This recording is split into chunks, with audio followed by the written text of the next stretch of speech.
আমরা শিলালেকে রয়েছি। ১৩,২০০ ফিট উচ্চতায় এই শিলালেক অপূর্ব সুন্দর, যেমনটা থাকে আর কি। পাহাড়ি রাস্তা ক্রমশ আরো উঁচুতে উঠছে। পথে আমাদের প্রথম আকর্ষণ ছিল সেলা পাস এবং তারপরে সমুদ্রপৃষ্ঠ থেকে প্রায় ১৩,০০০ ফুটেরও বেশি উচ্চতায় অবস্থিত নীলাভ হ্রদ সেলা লেক। মেঘে ঘেরা সেই পরিবেশ কিছুক্ষণ থমকে দাঁড়াতে বাধ্য করে আমাদের মধ্যে কিন্তু অনেকেরই শরীর খারাপ হয়ে গিয়েছিল। এরপর আমরা পৌঁছই জসবন্তগড় ওয়ার মেমোরিয়ালে। এটি শুধু একটি স্মৃতিসৌধ নয়, সাহস, কর্তব্য আর আত্মত্যাগের এক অমর কাহিনী।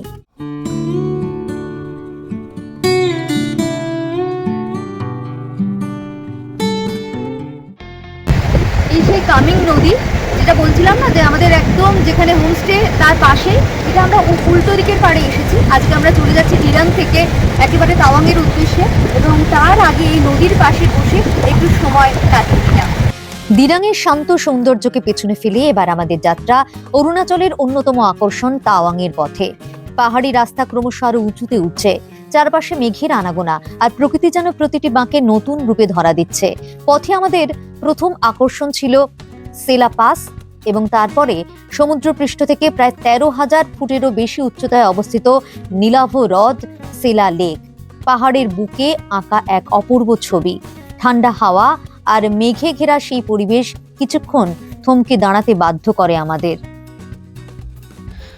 একেবারে সামনে চলে এসেছি সেলা লেকের। এখানে দমের ঘাটতি হয়, এই জন্য একটু ভয় ভয় ছিলাম, কারণ আমার ভীষণ ভয় লাগে। আমি এমনিতেই ইনহেলার নিয়ে থাকি, তার মধ্যে যদি দমের ঘাটতি হয় তাহলে আমাকে নিয়ে যাতে লোক বিপাকে না পড়ে। খুব সুন্দর জায়গাটা। আমরা শিলালেকে রয়েছি। ১৩,২০০ ফিট উচ্চতায় এই শিলালেক অপূর্ব সুন্দর, যেমনটা থাকে আর কি। চারিদিকটা একদম পাহাড় মোড়া, ইতিউতি বরফ দেখা যাচ্ছে এবং কুয়াশায় একদম চারিদিকটা ঢেকে যাচ্ছে। মাঝখানে এই লেক।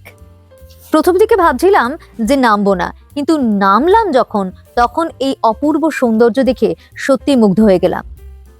আপনারাও এখানে আসলে অবশ্যই এই সেলা লেক একবার দেখে যাবেন। ইতিমধ্যেই চারিদিকটা কুয়াশায় ঢেকে গেছে, টিপটিপ করে বৃষ্টি পড়তে শুরু করেছে। হঠাৎ করে ওয়েদারটা খুব খারাপ হয়ে গেল। এদিক দিয়েও যাওয়া যাবে, আমাদের তো এদিক দিয়ে নিয়ে আসলে। আমাদের থ্রিল দেওয়ার জন্য একটা উল্টো রাস্তা দিয়ে নিয়ে আসা হয়েছিল, বাট এখন আমরা সোজা রাস্তা দিয়ে যাচ্ছি। জোরে বৃষ্টি পড়ছে, খুব সুন্দর চারিদিকটা। আমরা চলেছি, বৃষ্টিতে ভিজেও যেতে পারি। আমাদের এখন অনেকটা যেতে হবে, তার মধ্যে বৃষ্টি পড়ছে।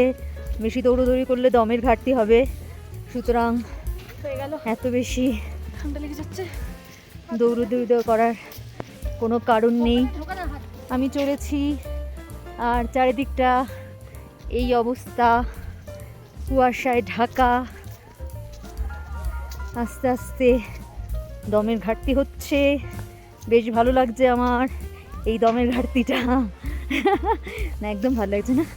আসলে যে কোনো জায়গায় গেলে পরে একটু সমস্যা হবে, সেই সমস্যা কাটিয়ে যেতে হবে, না হলে এনজয় করা যাবে না ট্রিপটাকে। তাই যে কোনো রকম বন্দোবস্ত নিয়ে ঘুরতে হবে আর ট্রিপ এনজয় করতে হবে। এটা আমরা ছিলাম সেলা লেকে, সেলা পাসে থামলো, এবং আপনারা যদি আসেন এখানে অবশ্যই এই জায়গাটা থামতে হবে এবং এই প্রকৃতির যে আনন্দটা উপভোগ করতে হবে। তবে এইখানে একটু আপনাদের সচেতন করে দেব, কারণ আমরা যখন নিচে নেমেছিলাম বৃষ্টি পড়ছিল, উপরে যখন আসছিলাম খুব তাড়াহুড়ো করে আসছিলাম, আমাদের মধ্যে কিন্তু অনেকেরই শরীর খারাপ হয়ে গিয়েছিল। অর্থাৎ আমারও ভীষণভাবে শ্বাসের কষ্ট হচ্ছিল এবং হাত পা খুব অবশ হয়ে আসছিল। তাই আপনাদেরও বলবো যে কখনোই তাড়াহুড়ো করবেন না এবং নিচে সেইভাবেই নামবেন যখন দেখবেন যে নিচে নামার উপায় আছে। যদি দেখেন যে বৃষ্টি আসছে, ভিজে যেতে পারেন, তাহলে এই লেকের কাছে যাবেন না, উপরেই থাকবেন, উপর থেকে সৌন্দর্য উপভোগ করবেন। এরপর আমরা পৌঁছই জসবন্তগড় ওয়ার মেমোরিয়ালে। এটি শুধু একটি স্মৃতিসৌধ নয়, সাহস, কর্তব্য আর আত্মত্যাগের এক অমর কাহিনী। ১৯৬২ সালে ভারত চীন যুদ্ধে ভারতীয় সেনার বীর জওয়ান জসবন্ত সিং রাওয়াত অসাধারণ সাহসিকতার পরিচয় দিয়েছিলেন। কথিত আছে সীমিত সহায়তা নিয়েও তিনি দীর্ঘ সময় শত্রুপক্ষকে রুখে রেখেছিলেন। দেশের প্রতি তাঁর সেই আত্মত্যাগের স্মৃতিকে আজও শ্রদ্ধার সঙ্গে বহন করে চলেছে এই যশবন্তগড়।